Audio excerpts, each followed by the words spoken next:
विधान परिषदेच्या निवडणुका तोंडावर आल्यात. सध्याचा संख्याबळाचा विचार करता महायुतीचे 8 उमेदवार सहज निवडून येऊ शकतात. आघाडीला एकच उमेदवारापुरता मत आहेत.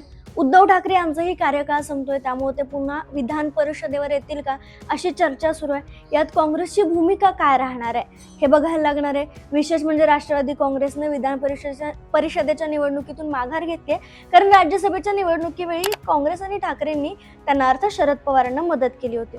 मग उद्धव ठाकरे जर रिंगणात नाहीये तर मग कोणाला संधी दिली जाईल? काँग्रेसमधून कोण इच्छुक आहे? सुनेत्रा पवार कोणाचं नाव घेतील? चला सगळंच या व्हिडिओच्या माध्यमातून बोलूयात. नमस्कार, मी संजना, आपलं स्वागत. एप्रिल महिन्यात विधान परिषदेतील 9 सदस्यांचा कार्यकाळ संपतो. यात उद्धव ठाकरे, नीलम गोरे, अमोल मिटकरी, राष्ट्रवादी काँग्रेसचे शशिकांत शिंदे, राजेश राठोड, रणजितसिंह मोहिते पाटील, संजय केळकर, संदीप जोशी आणि दादाराव केचे यांचा समावेश आहे. आता या निवडणुकांसाठी लागणारा कोटा 29 मतांचा आहे. सध्याच्या राजकीय गणिताकडे पाहिलं तर महायुती 8 उमेदवार सहज निवडून आणू शकते, तर आघाडी एकच उमेदवार निवडून आणू शकते. यामध्ये महत्त्वाची बाब म्हणजे राष्ट्रवादी काँग्रेसचे शरद पवार राज्यसभेकडे गेल्यामुळं आता त्यांची सगळी मतं उद्धव ठाकरे गटाकडे वळण्याची शक्यता आहे. उद्धव ठाकरे यांच्याकडे 20 आमदारांचं बळ आहे. यात राष्ट्रवादीच्या आमदारांची भर पडल्यास त्यांचा कोटा पूर्ण होऊ शकतो आणि उद्धव ठाकरे पुन्हा विधान परिषदेवर जाऊ शकतात किंवा मग ते दुसऱ्या कोणाला तरी पाठवू शकतात.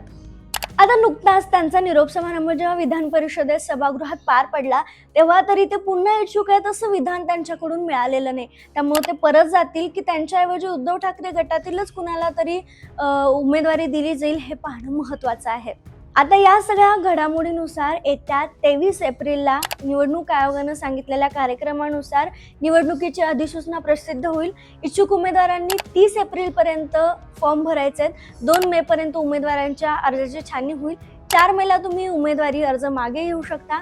12 मेला 9 जागांसाठी निवडणुका होतील आणि विधान परिषदेचे आमदार प्रत्येकाला म्हणजे विधान परिषदेला मिळून जातील, असा हा सगळा आलेख आहे. आता यानंतर जेव्हा निवडणुका जाहीर झाल्या तेव्हा विधान परिषदेसाठी कोण कोण इच्छुक आहेत या नावांची चर्चा सुरू झाली. आता आपण त्याच्यावरच बोलूयात. महाविकास आघाडीकडून उद्धव ठाकरे यांच्या नावाला ग्रीन सिग्नल असल्याची माहिती आहे. मात्र अशीही चर्चा आहे की उद्धव ठाकरे विधान परिषदेवर जाणार नाहीत. त्यांच्याऐवजी पक्षातील अंबादास दानवे आणि सुषमा अंधारे यांचं नाव आघाडीवर आहे. याशिवाय माजी खासदार विनायक राऊत, माजी खासदार राजन विचारे, वैभव नाईक, सूरज चव्हाण या 5-6 जणांची नावं चर्चेत आहेत. आता उद्धव ठाकरे स्वतः विधान परिषदेवर जातात की यांची नावं सुचवतात ते पाहावं लागणार आहे. काँग्रेसनं असं सांगितलं की उद्धव ठाकरे गेले तरच आम्ही समर्थन देऊ. जर उद्धव ठाकरे विधान परिषदेवर गेले नाहीत तर काँग्रेस आपला उमेदवार देऊ शकतो. काँग्रेसकडून बाळासाहेब थोरात, प्रदेश अध्यक्ष हर्षवर्धन सपकाळ, मुझफ्फर हुसेन, सचिन सावंत, हनुमंत पवार, राजेश राठोड यांची नावं चर्चेत आहेत. दुसरीकडे अजित पवार पक्षाकडून राष्ट्रवादी काँग्रेस पक्षाच्या वाट्याला 9 पैकी 2 जागा मिळणार आहेत. पक्षातील विधान परिषदेवर जाणाऱ्यांची संख्या मोठी आहे. या सगळ्याचा निर्णय उपमुख्यमंत्री सुनेत्रा पवार घेणार आहेत. यामध्ये जिजान सिद्दकी, उमेश पाटील, संजय दौंड, सुरेखा पठारे, आनंद परांजपे, सुरेश बिराजदार आणि राजेंद्र जैन यांची नावं चर्चेत आहेत. आणि उल्लेख केला त्याप्रमाणे अमोल मिटकरी यांचाही कार्यकाळ संपतोय, त्यामुळे त्यांना संधी दिली जाईल का हे पाहणं महत्त्वाचं आहे.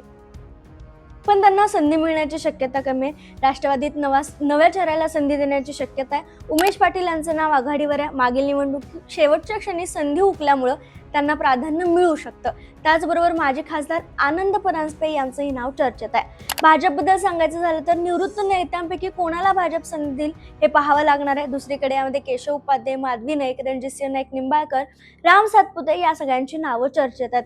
खरं तर भाजप नेहमीच आपल्या धक्कातंत्राचा अवलंब करत असतं. त्यामुळे भाजपकडून नव्या चेहऱ्यांना संधी दिली जाईल का, की मग खासदारकीच्या आमदारकीच्या निवडणुकीत पराभूत झालेल्या नेत्यांचं पुनर्वसन विधान परिषदेत करू शकते का? शिवाय उद्धव ठाकरे यांचं नाव चर्चेत आहे. उद्धव ठाकरे जर गेले नाही तर काँग्रेस आपला उमेदवार देऊ शकतो. उद्धव ठाकरे गेले नाहीत तर मग सुषमा अंधारे आणि अंबादास दानवे यांच्या नावाला प्राधान्य दिलं जातंय. मग तुम्हाला काय वाटतं, उद्धव ठाकरे ही विधान परिषदेची निवडणूक लढतील का? लढले नाहीत तर मग कुणाला प्राधान्य दिलं जाईल? महाविकास आघाडीकडून कोण उमेदवार असू शकतं? आम्हाला कमेंटमध्ये कळवायला विसरू नका.